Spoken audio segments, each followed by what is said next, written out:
Good morning friends, मैं सूरज Verma guru's आश्रम पर आप सबका क्या कर रहा हूँ, मोस्टली वेलकम कर रहा हूँ। सेकेंड थिंग ये है कि आज मैं आपके सामने जो साइंस की टॉपिक का वीडियो लेके आया हूँ वो है बेटा हमारा कार्बन से रिलेटेड। किससे रिलेटेड? कार्बन से रिलेटेड वीडियो है। अब मैं चाहता हूँ कि आप लोग जितना ज़्यादा इसको समझे और जितना ज़्यादा शेयर करें ताकि आपके फ्रेंड्स का भी क्या हो, इसमें ज़्यादा से ज़्यादा उनका भी नॉलेज को क्या मिले बेटा, एक्सपोज मिले, ताकि वो और ज़्यादा अपने आप को क्या करे, और ज़्यादा सामने लेके आए इस वीडियो के थ्रू। ओके, चलिए तो आज हम लोग बात कर रहे हैं हमारे चैप्टर कार्बन की। किसकी? कार्बन चैप्टर की हम बात कर रहे हैं। तो अब अगर हम बात करें कार्बन की, तो कार्बन है क्या? कार्बन बेटा एक ऐसा तत्व है जो हमारे पूरे ब्रह्मांड का एक मूल तत्व कहा जा सकता है। क्या कहा जा सकता है? इसको मूल तत्व कहा जा सकता है। जैसे लकड़ी में कार्बन है, हीरा कार्बन, कोयला कार्बन, ग्रेफाइट कार्बन, हमारी बॉडी में कार्बन, जितना ग्लूकोज बना रहे हो उसमें कार्बन, कार्बन डाइऑक्साइड का हम लोग क्या कर रहा है, यूज़ कर रहे हैं। कैसे? प्लांट्स हमारे कार्बन डाइऑक्साइड को यूज़ कर रहे हैं। हमारी बॉडी के अंदर जो कार्बन डाइऑक्साइड बनी है वो बाहर आ रही है, लेकिन जो प्लांट से हमें क्या मिल रहा है, ग्लूकोज मिला है। जो प्लांट से हमें ग्लूकोज मिल रहा है, उस ग्लूकोज यानी उस स्टार्च के अंदर जो मात्रा है वो किसका कंपाउंड है, वो भी एक तरह का कार्बन है। उसमें भी बेटा एक एक तरह का कार्बनिक क्वालिटी पाई जाती है। तो आज हम लोग बात कर रहे हैं कार्बन की और थोड़ा सा उसके बारे में पढ़ेंगे। ठीक है, चलिए। कार्बन और उसके यौगिक यानी कि carbon and its compound, carbon and its compound यानी कि कार्बन और उसके यौगिक। अब देखो, यौगिक का मतलब ये होता है कि कार्बन यानी कि तत्वों के योग से बनने वाले जो हमारे पास में पदार्थ यानी होते हैं उनको हम क्या बोलते हैं, यौगिक बोलते हैं, कंपाउंड्स बोलते हैं। ठीक है, ये केमिकल रिएक्शंस द्वारा क्या होता है बेटा, डेवलप होता है। अब देखो, कार्बन की हम बात करें, क्या होता है कार्बन? क्या है कार्बन? इसका परमाणु क्रमांक यानी कि क्या है, एटॉमिक नंबर कितना है? 6। यानी कि अगर हम तत्व सारणी, रासायनिक सारणी की बात करें तो छठे नंबर पर हमारे पास में जो तत्व उपलब्ध होगा वो क्या होगा, कार्बन। क्या होगा, कार्बन। दूसरी बात ये है चतुष्फलकीय। क्या है? यह है चतुष्फलकीय यानी कि टेट्रागोनल।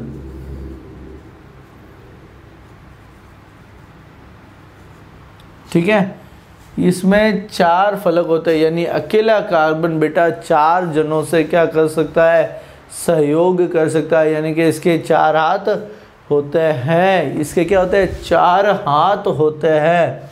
ठीक है, अगली बात समझ में। अब कार्बन की ये 2 क्वालिटी है ना, ये 2 क्वालिटी हमें मुख्य रूप से क्या रखनी है, याद में रखनी है। ये 2 क्वालिटी हमें मुख्य रूप से याद में रखनी है। इसके बाद में हम एक टॉपिक ले रहे हैं, वो है बेटा हमारा हाइड्रोकार्बन। क्या ले रहे हैं, हाइड्रोकार्बन। हाइड्रोकार्बन देखो, कार्बन तो आ ही रहा है, कार्बन शब्द तो आ ही रहा है, लेकिन वर्ड हम ले रहे हैं कि हाइड्रो। ये वर्ड हाइड्रो का मतलब क्या होता है, हाइड्रोजन। तो कार्बन और हाइड्रोजन जब दोनों मिल जाते हैं तो क्या बनाता है, ये क्या बनाता है, हाइड्रोकार्बन बनाता है। क्या बना लेते हैं, हाइड्रोकार्बन। कार्बन और हाइड्रोजन मिलकर हमेशा क्या बनाते हैं बेटा, हाइड्रोकार्बन बनाते हैं। क्या बनाते हैं, हाइड्रोकार्बन्स बनाते हैं। ऐसा कोई भी तत्व जिसमें कार्बन के साथ यदि हाइड्रोजन है, दूसरा चाहे ऑक्सीजन हो उसके साथ मुझसे कोई मतलब नहीं है, बट यदि उसके साथ में हाइड्रोजन है तो हम उसको क्या पढ़ेंगे, हाइड्रोकार्बन पढ़ेंगे। उसको क्या पढ़ेंगे बेटा, हाइड्रोकार्बन पढ़ेंगे। ठीक है, अब हम बात कर रहे हैं, यहाँ तक तो ये चीज़ आ गई, ये चीज़ आप सबके समझ में आ गई कि हाइड्रोकार्बन क्या होता है। 1 नंबर का एक क्वेश्चन आता है कि हाइड्रोकार्बन को परिभाषित करे, हाइड्रोकार्बन को परिभाषित करे, यानी कि डिफाइन हाइड्रोकार्बन्स। तो क्या होगा, वे यौगिक जिनमें या वे यौगिक जिनका संरचनात्मक इकाई क्या है, हाइड्रोजन और कार्बन है।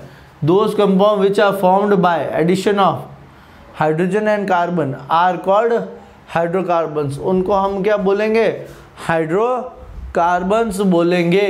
ठीक है, चलिए अब हम बात करते हैं कुछ हाइड्रोकार्बन्स की। कुछ हाइड्रोकार्बन्स की हम बात करें। अब जैसे इसमें एक टॉपिक है हमारे पास में एलोट्रॉपी। एलोट्रॉपी यानी कि अपर रूपता, क्या है, अपर रूपता। लेकिन वो करने से पहले, उसको करने से पहले मैं आपको एग्जाम में आने वाले जो मुख्य होते हैं, जो फार्मूला बेस्ड अगर हम बात करें हाइड्रोकार्बन्स की, तो वो करवाना चाहता हूँ। पहले मैं आपके सामने वो चीज़ें कर रहा हूँ ताकि आपको उसका कुछ क्या हो जाए, नॉलेज दिमाग में सेट हो जाए, हमारे पास में उस ट्रिक को हम सेट कर ले। हम कुछ हाइड्रोकार्बन्स की बात कर रहे हैं, जैसे कुछ सीरीज ले रहे हैं हम लोग, एल्केन हाइड्रोकार्बन सीरीज,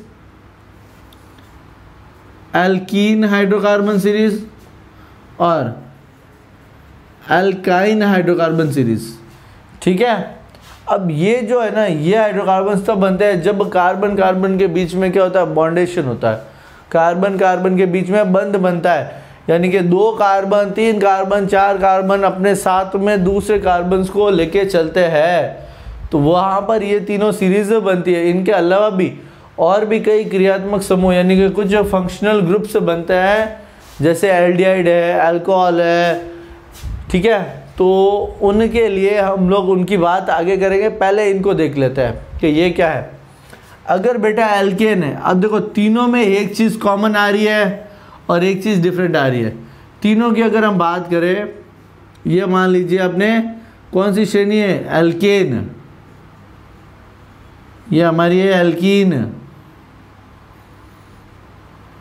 और ये है हमारी एल्काइन। ठीक है, ये तीनों श्रेणियां हैं। अगर हम इसमें बात करें तो एल जो शब्द है, एल जो शब्द है ना, एल के जो शब्द है वो कॉमन है, वो सब में कॉमन है। इनमें जो भिन्न है वो है, देखो यहाँ पर एन, ANE, इन, ENE और आइन, YNE, है ना, ये आ गई। अब ये जो तीनों शब्द है, ये तीनों शब्द इन श्रेणियों को पहचानने के लिए हमारे पास में क्या करते हैं, हेल्प करता है, यानी कि हमारा सहयोग करते हैं। अब अगर आपको इनको बनाना है तो एल्केन के लिए फॉर्मूला होता है CnH2n +2 प्लस के 2। यहाँ पर होता है CnH2n, ठीक है, और यहाँ पर होता है CnH2n -2। अब देखो यहाँ पर ये जो +2 है, ये यहाँ पर n के साथ में ही मल्टीप्लाई होगा, n के साथ में ही ऐड होगा। पहले इनको मल्टीप्लाई का, ऐसा नहीं है कि ये पूरा लिख लिया फिर आगे +2 -2 वो किया, वो नहीं होगा। ठीक है, अब ये चीज़ देखो कि सर आपने फार्मूला बता दिया, लेकिन ये लगाना कैसे है, कब करेंगे, क्यों करेंगे, कहाँ हमें ज़रूरत होती है इसको करने की, तो उन चीज़ों के बारे में ही बताने से पहले मैं आपको ये फार्मूले अब बता रहा हूँ। पहले फार्मूले इसलिए पहले बता रहा हूँ कि आप उसको आगे काम में लोगे। जब आगे काम में लोगे तो ये नहीं होगा कि सर ये फार्मूला है, ठीक है अब हम आगे ये करेंगे। पहले ये चीज़ें याद में होनी चाहिए, पहले ये चीज़ हमारे याद में होनी चाहिए कि हमें करना क्या है। और एक चीज़ मेरी हमेशा याद रखे, इन को याद रखो, इन को याद रखो। इसमें सिंपल है, CnH2n है, CnH2n ही है। अगर कम कर रहे हैं तो +2 करो, अगर सिंगल में जाना। अब देखो ये n जो है ना, ये होता है बेटा सिंगल बॉन्ड, इसमें सिर्फ कार्बन कार्बन के बीच में एकल बंध होता है, सिंगल बॉन्ड होता है। क्या होता है, एकल बंध होता है।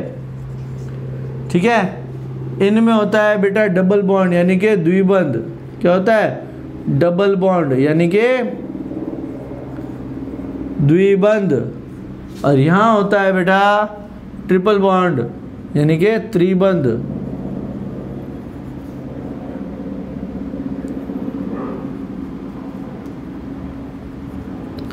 ठीक है, यानी कि एक चीज तो आ गई, कार्बन कार्बन के बीच में यहाँ पर एक बंद होगा, यहाँ दो होंगे और वहाँ तीन होंगे।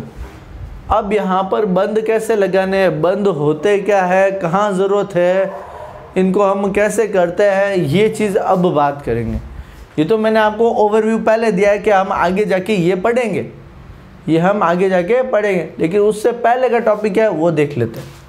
ठीक है, यहाँ तक क्लियर भैया? एल्केन का आ गया, एल्कीन का आ गया और एल्केन का फॉर्मूला हमारे पास में है। अब देखो आ जाओ, कार्बन में ही हम बात कर रहे हैं वापस।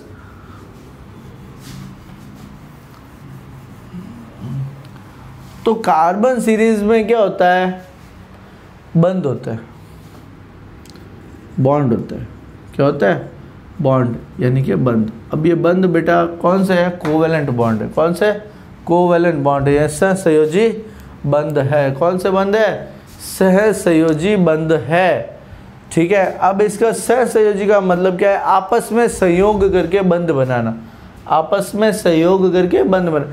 मैंने आपको कहा था जस्ट इससे पहले कि एक कार्बन अपने साथ में कितने जने ले सकता है? 4 जने को ले सकता है। तो अगर मान लो ये हमारा अकेला कार्बन है, ये हमारा अकेला कार्बन है, तो बेटा इसके साथ में कितने जने आ गए?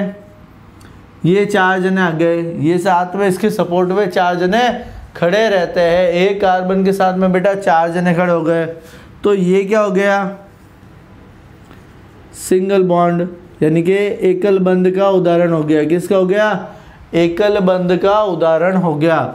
इसी तरह से मान लो कि अगर हमारे पास में 2 कार्बन है, कितने हैं?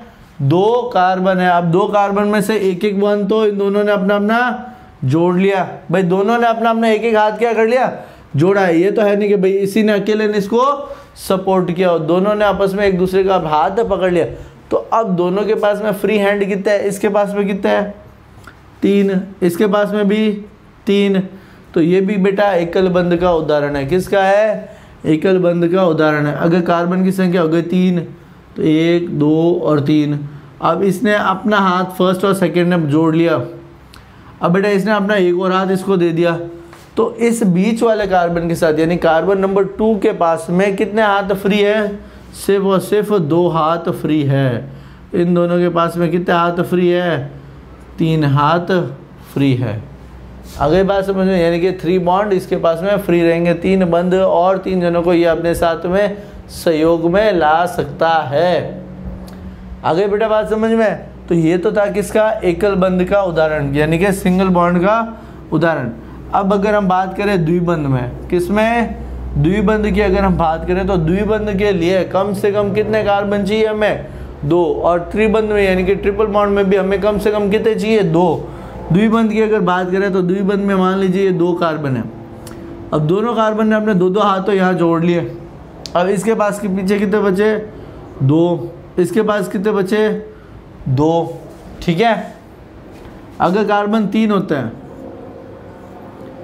अब हो सकता है तीनों कार्बन में 2-2 बॉन्ड लग जाए। अब हो सकता है तीनों कार्बन में एक के साथ में 2 बंध लगे। तो मान लीजिए हमने एक के साथ में 2 बंध लगाए, तो इसके तो बेटा 2 हाथ बच गए। इसने अपना एक हाथ इससे और जोड़ लिया, तो इसके कितने हाथ ब्लॉक हो गए?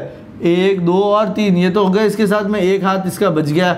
इसके पास में बेटा तीनों हाथ फ्री है। तीनों हाथ यहाँ पर क्या है? फ्री है। ठीक है, तो ये हो गया द्विबंध। इसी तरह से कौन सा बंध हो गया?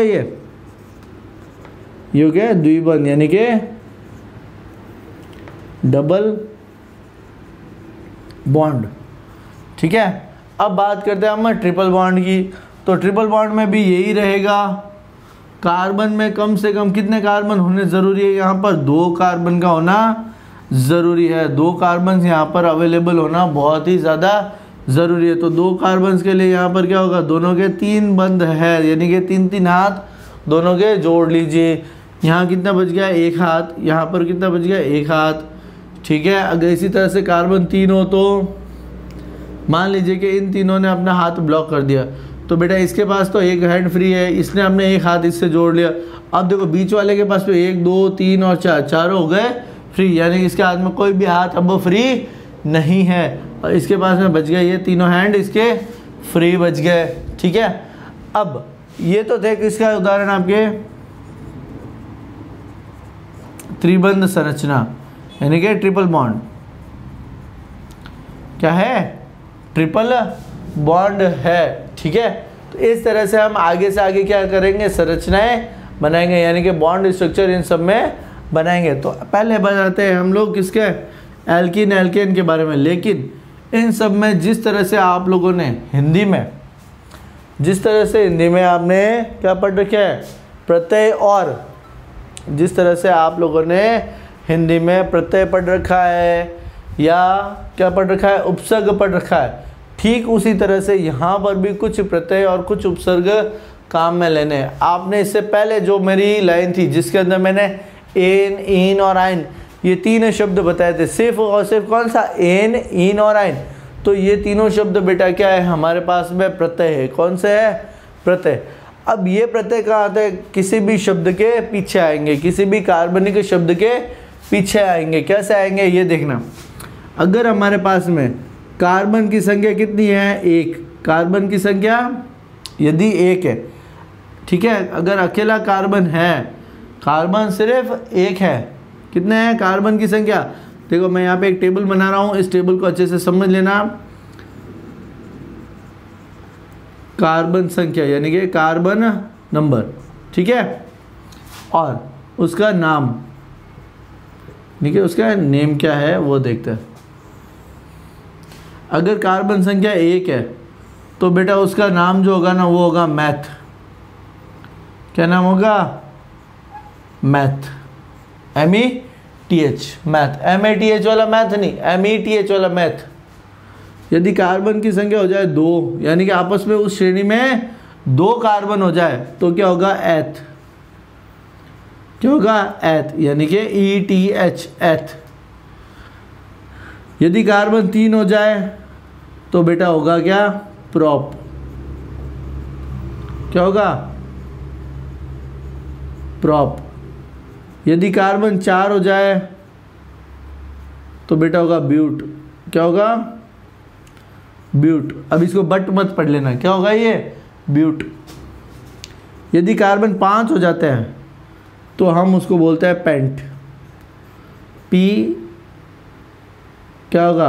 ENT, PENT, pent. फिर यदि कार्बन 6 हो जाए तो हेक्स। क्या होगा? हेक्स।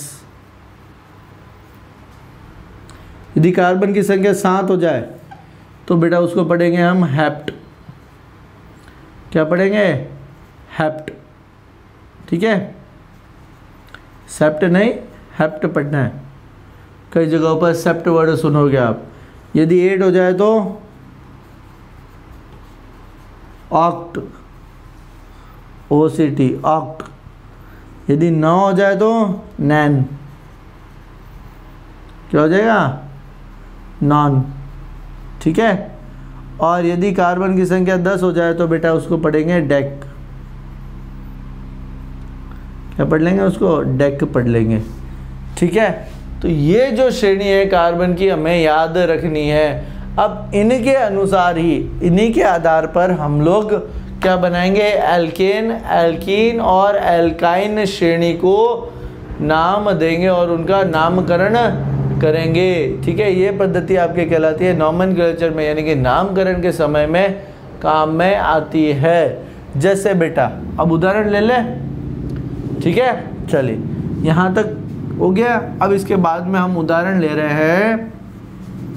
जैसे पहले मैंने आपको कहा था कि कार्बन की एल्केन श्रेणी में, एल्केन श्रेणी में सिर्फ कार्बन अकेला हो सकता है, यानी कि एक कार्बन आ सकता है। परंतु लेकिन आपको मैंने ये बता रखा है कि कार्बन में जब द्वितीय और तृतीय बंध, यानी कि द्विबंध और त्रिबंध, यानी डबल बॉन्ड और ट्रिपल बॉन्ड जब आ रहा है तो कम से कम वहाँ पर 2 कार्बन का होना ज़रूरी है। कितने कार्बन का होना? 2 कार्बन का होना ज़रूरी है। अब मैं देखो तीनों के बारे में आपको बता देता हूँ, ठीक है। चलिए पहले हम यहाँ पर कर रहे हैं किसका, एल्केन का। क्या कर रहे हैं, एल्केन सीरीज़ के बारे में बात कर रहे हैं। पहले हम एल्केन के बारे में बात कर रहे हैं। तो एल्केन में देखो बेटा, वो तो सारे क्या थे, उपसर्ग थे। क्या थे, उपसर्ग। यदि मूल शब्द मानना चाहो तो मूल शब्द मान लीजिए। जैसे मेरे पास में ये अकेला कार्बन है, क्या है, एक कार्बन है, यहाँ पर मैंने 4 हाइड्रोजन जोड़ दिए। क्या जोड़ दिए, इसके साथ में 4 हाइड्रोजन दे दिए। तो अब 4 जो हाइड्रोजन दे दिए, अब मुझे इसका बेटा नाम लेना है, मुझे इसका नाम लेना है। तो अगर मुझे इसका नाम बनाना है तो पहले क्या होगा, यहाँ पर मुझे कार्बन की संख्या पहचाननी होगी। क्या पहचाननी होगी, मुझे कार्बन की संख्या पहचाननी होगी। तो कार्बन की संख्या यहाँ कितनी है, यहाँ पर कितने हैं, 1 कार्बन है, यानी कि there is number of 1 carbon. यहाँ पर नंबर ऑफ कार्बन कितना है, 1 है। तो 1 के लिए हम शब्द क्या यूज़ कर रहे हैं, 1 के लिए क्या शब्द यूज़ होता है, मैथ। क्या होता है, मैथ। अब देखो इसमें एल्केन में मैंने लास्ट में क्या कहा था, आपको क्या बचता है बेटा, एन। ये क्या है, इसका प्रत्यय। तो मैथ में अगर आप एन जोड़ देते हो, मैथ में यदि आप एन जोड़ देते हो तो क्या बनेगा बेटा, मैथेन। क्या बनेगा, मैथेन, है ना। तो इस हाइड्रोकार्बन का नाम क्या हो गया, मैथेन। क्या हो गया, मैथेन। अब अगर इसी तरह से हम बात करें, यदि हम इसी तरह से बात करें कि आपको कहा जाए कि बेटा आपको प्रोपेन का संरचना बनानी है, यानी कि आपको you have to write the structure of propane. Word क्या बोला है उसने, एग्जामिनर ने हमें बोला है कि आपको क्या करना है, प्रोपेन किसका बनाना है, प्रोपेन का आपको उसका स्ट्रक्चर बनाना है, यानी उसकी संरचना करनी है। तो बेटा पहले तो इसको शब्द को करो संधि विच्छेद। पहला शब्द है प्रोप और दूसरा है एन, यानी कि प्रोप प्लस एन। अब प्रोप प्लस एन है तो एन शब्द कहाँ आ रहा है, एन शब्द आता है बेटा एल्केन में, यानी कि हमारी प्रथम श्रेणी में। अब यहाँ पर अगर हम बात कर रहे हैं तो मैंने आपको इसके लिए जो सूत्र दिया था वो क्या था, CnH2n+2। अब देखो प्रोप, प्रोप में यहाँ पर वर्ड आ रहा है प्रोप। प्रोप के लिए हमने जो कार्बन संख्या निकाली थी, प्रोप के लिए हमने क्या निकाली थी, कार्बन संख्या। प्रोप में कार्बन संख्या कितनी होती है, कितनी होती है प्रोप में, पहला है मैथ, फिर एथ, फिर प्रोप, यानी कि कार्बन संख्या हो गई 3। तो जहाँ जहाँ एन है वहाँ पर आप रखोगे क्या, 3। क्या रखोगे, 3। क्यों, क्योंकि ये शब्द किसके लिए आ रहा है, प्रोप के लिए। एन हमने क्या लिया है, प्रोप में लिया है, तो यहाँ पर रखोगे तो हो गया C3, H कितना हुआ H2, N है साथ में मल्टीप्लाई में, यानी कि गुणा में, कितना हुआ बेटा C3H, ये हो गया 6+2, यानी C3H8। इसका रासायनिक सूत्र क्या बन गया प्रोपेन का, C3H8। क्या बन गया रासायनिक सूत्र, C3H8। अब मुझे बेटा इसकी संरचना करनी है, इसकी क्या करनी है, मुझे संरचना करनी है। तो संरचना के लिए पहले तो बंध देखो क्या है, एकल बंध है, यानी कि सिंगल बॉन्ड है। तो सिंगल बॉन्ड है तो कार्बन लेंगे 1 2 3, तीनों कार्बन लिख लिए। लेकिन अभी तक मैंने इनके बीच में किसी प्रकार का कोई बंध नहीं लगाया है। जब मैंने कोई बंध लगाया ही नहीं है तो अभी तक तो हम आगे चल रही नहीं है, अभी हम यहीं रुके हुए हैं। पहले तो गया प्रॉप, हमारे पास में 3 आ गए हमने प्रॉप के हिसाब से। अब एन है यानी कि सिंगल बंद है, कार्बन कार्बन सबके बीच में क्या होगा, एकल बंद आएगा, यानी कि भैया इन सबका एक एक हाथ हमने क्या कर दिया, ब्लॉक करवा दिया। अब हर कार्बन के पास में कितने हैंड बाकी है, अगर हम यहाँ पे बात करें तो कितने है, एक इसका 2 और एक इसका 3, ठीक है, इसके तीनों हाथ हो गए। चलिए फिर एक तो ये ब्लॉक हो गया, एक ये ब्लॉक हो गया, 2, अब पीछे कितने बच गए इसके, तो 2 हाथ और बच गए, तो 2 हाथ ये और बच गए, और तीसरे के पास में ये 3 हाथ। अब देखो यहाँ पर जहाँ पर ये हैंड्स फ्री है उसके साथ में कंपाउंड हमारा क्या चल रहा है, हमारा एलिमेंट कौन सा चल रहा है इसके साथ में? हाइड्रोकार्बन है, यानी कि हाइड्रोजन चल रहा है। तो इसकी जगह पर रख दो H H H H H। अब मेरे को ये बताओ, आपने जब सारे रखे, अब गिनो सबको, अब गिनती कर लो एक बार। 1 2 3 4 5 6 7 8। कितने हाइड्रोजन हो गए? 8। ये रहे हमारे 8 हाइड्रोजन। कार्बन कितने के? 3। ये रहे। तो यानी कि प्रोपेन की संरचना बन गई। प्रोपेन की क्या बन गई? ये संरचना बन गई। अब आपके पास में इसका क्या आ सकता है?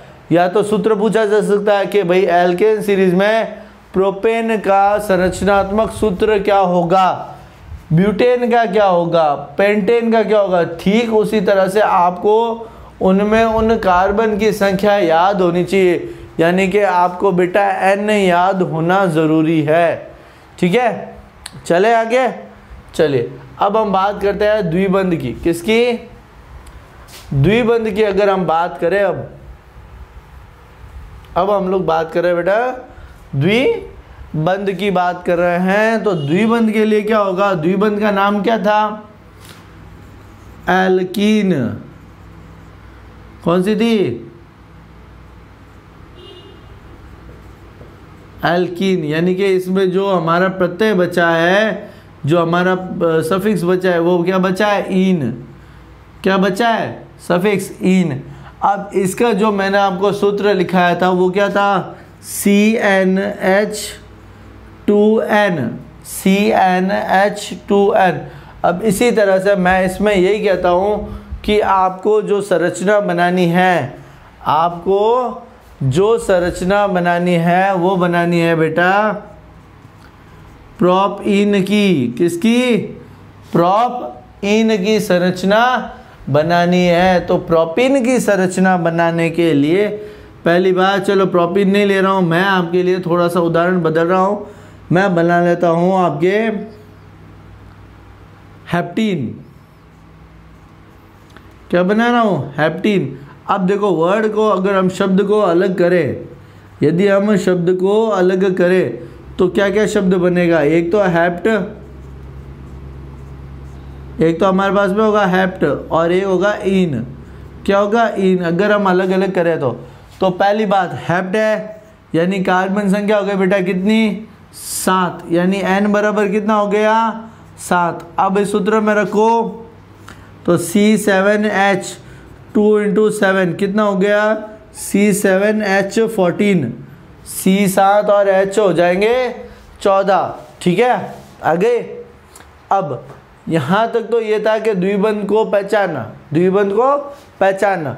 अब इसकी संरचना बनानी है। तो बेटा कार्बन कितने लेने? पहले कार्बन का अरेंजमेंट देखो भैया। कार्बन लेने हमें 2 3 4 5 6, और ये हमने ले लिए कार्बन कितने? 7। कितने ले लिए? 7 कार्बन हमने ले लिए। अब 7 कार्बन के साथ में बेटा हम बात कर रहे हैं द्विबंध की, तो आप सब में 2-2 बंध नहीं लगा सकते हो। कहीं पर भी किन्हीं कार्बन्स के बीच में एक बार द्विबंध लगाओगे तो मान लीजिए हमने इन 2 कार्बन्स के बीच में द्विबंध लगा दिया, इन 2 कार्बन्स के बीच में हमने द्विबंध लगा दिया, बाकी सबको हमने क्या किया? एकल बंध से बांध रखा है। किससे? एकल बंध से बांध रखा है। अब देखो इस कार्बन के पास में हाथ कितने? 1 2 3। यहाँ पर कितने बच गया बेटा? 1 2 3 तो ये हो गए, इसका 1 बच गया, इसका भी 1 बच गया, यहाँ पर 2 बच गए, यहाँ 2 हाथ बच गए, यहाँ पर 2 बंद बच गए, यहाँ पर 3 बंद बच गए। अब क्या बचा हमारे पास में? 14।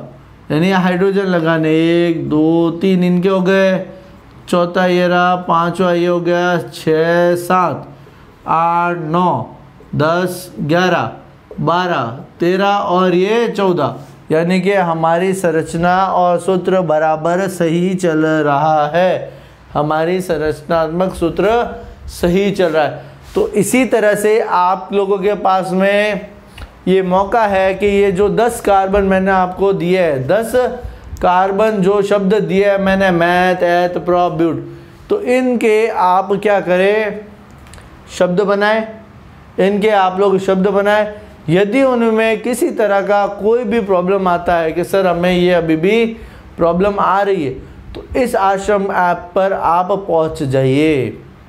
ठीक है, तो अगला जो हमारा वीडियो होगा, यानी कि मेरा जो अगला वीडियो है जिसमें मैं ट्रिपल बॉन्ड यानी कि ट्राई बॉन्ड और इसके जो फंक्शनल ग्रुप है यानी कि जो क्रियात्मक समूह है उनके बारे में इसकी चर्चा करेंगे। तब तक के लिए okay, good bye, thank you.